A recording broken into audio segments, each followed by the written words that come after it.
Michael, do you think the protagonist in the movie Whiplash was largely second-handed and altruistic, placing the approval of the abusive teacher above himself and his own happiness? No. I don't think that at all. I think that what he was doing was trying to attain the best within him. That he realized that in order to achieve real happiness ultimately, in order to achieve real happiness, real self-esteem, in order to achieve it, it required the achievement of his full potential, required being the best that he could be. And that this teacher was his way to be the best that he could be. That this teacher pushing and driving him was his best path to being the best that he could be. Having a great teacher who wouldn't tolerate mediocrity, who wouldn't tolerate a second-class effort, who wouldn't tolerate second-handedness, because you had to be an original player.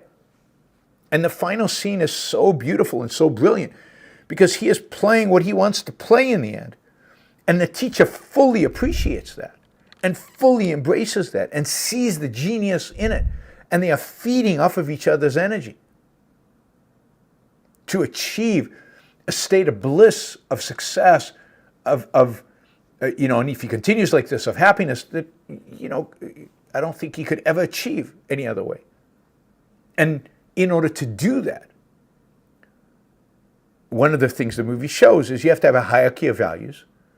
And sometimes, particularly when you're striving to a great achievement, and when you're young and striving for a great achievement, sometimes that means giving up other values in order to attain the higher value. And if your highest value is your career, as objectivism, you're integrating your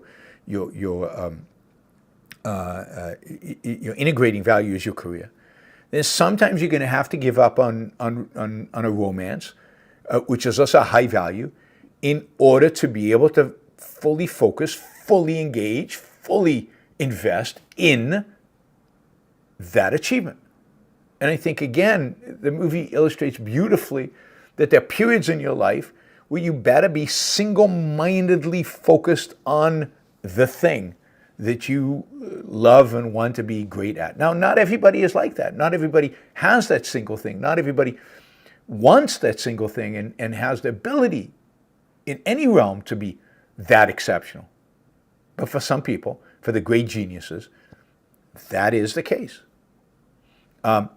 So yeah, I mean, I don't. It's anything but altruistic. It's the most selfish thing he could be doing.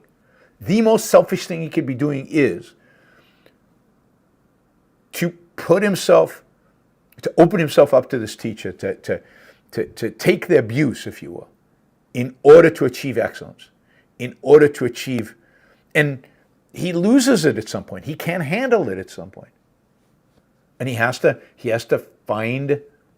figure out ultimately how to handle it, how to be himself, how to accept, embrace, if you will, the abuse, and use it as a positive energy to achieve greatness. And that's the final scene. The final scene is when he's integrated.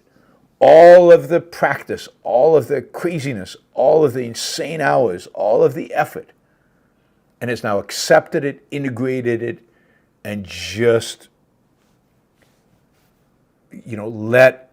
lets it out, lets it manifest in its playing. So no, I don't see anything second-hand and altruistic, and I don't think he's putting anything above his own happiness. Happiness is not about achieving the mediocre state of satisfaction, lack of conflict, lack of effort, having a nice regular girlfriend, nice regular job, nice regular hours, nice regular station wagon, having a dog and a 4-bedroom house with a yard. Happiness means pushing yourself. It means making the most of what you have, not settling for the average, for the mediocrity. Average for you, never mind for other people, for the mediocrity. Pushing yourself to be the best that you can be. And yes, you can have that with the station wagon and the family and the dog and the house. But most people just settle for that. It's not part of their plan. It's just a settlement. So Whiplash calls you to an exceptional life, which is exactly what Ayn Rand does. She calls you to an exceptional life.